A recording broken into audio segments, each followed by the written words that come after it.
Hi hello ನಮಸ್ಕಾರ, welcome back to my YouTube channel. ಇವತ್ತು ನಾನು ಮಾಡಿರೋ ಬ್ಲಾಗ್ ಬಂದುಬಿಟ್ಟು ಗುರುವಾರ ಫಸ್ಟ್ ಟೈಮ್ ನಾನು ಬ್ಲಾಗ್ ಮಾಡ್ತಾ ಇರೋದು ಪಬ್ಲಿಕ್ಕಲ್ಲಿ. ಸ್ವಲ್ಪ ಭಯ ಅನ್ನೋದಿತ್ತು, ಆದರೂ ಸ್ವಲ್ಪ ಟ್ರೈ ಮಾಡಿದ್ದೀನಿ. ಅಲ್ಲಲ್ಲಿ ಸ್ವಲ್ಪ ಅಡೆತಡೆ ಆಗುತ್ತೆ, ಕ್ಷಮೆ ಇರಲಿ.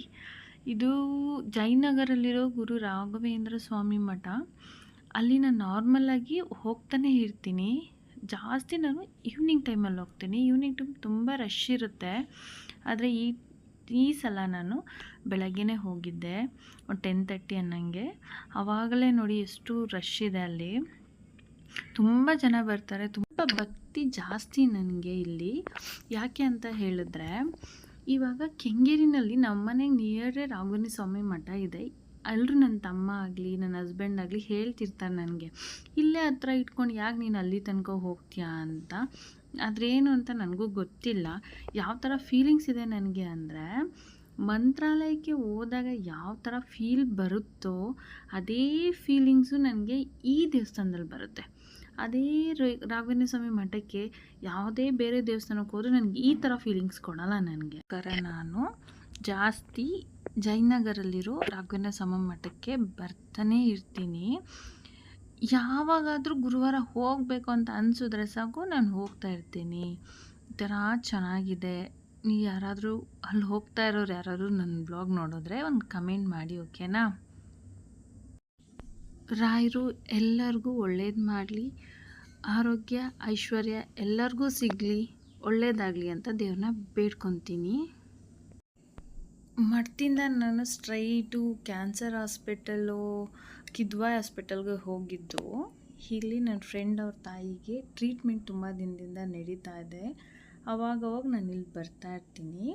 ಅದ್ರದ್ದೊಂದು ಸುಮ್ಮನೆ ವೀಡಿಯೋ ತಗೊಂಡಿದ್ದೆ ಒಳಗಡೆ, ಅದನ್ನಿಲ್ಲಿ ಹಾಕಿದ್ದೀನಿ ಅಷ್ಟೇ. ಆ ಥರ ತೆಗಿಯೋಂಗಿಲ್ಲ, ಅವ್ರಿಗೆ ಗೊತ್ತಿಲ್ಲದೆ ತೆಗೆದಿರೋ ವೀಡಿಯೋ ಇದು. ನೋಡಿದ್ರೆ ಅವ್ರು ಬಿಡಲ್ಲ ಈ ಥರ ವೀಡಿಯೋಸ್ ಎಲ್ಲ ಮಾಡೋಕ್ಕೆ.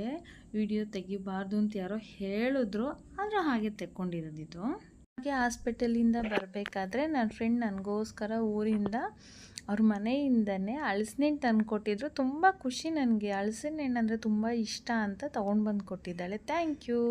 ನಾನು ಹಾಸ್ಪಿಟಲ್ಗೆ ಹೋಗಿ ಅಲ್ಲಿಂದ ಬರೋದ್ರೊಳಗಡೆ ನಮ್ಮಮ್ಮ ನೋಡಿ ನನ್ನ ಮಗಂದು ಬುಕ್ಸಿಗೆಲ್ಲ ರ್ಯಾಪರ್ ಹಾಕ್ತಿದ್ದಾರೆ.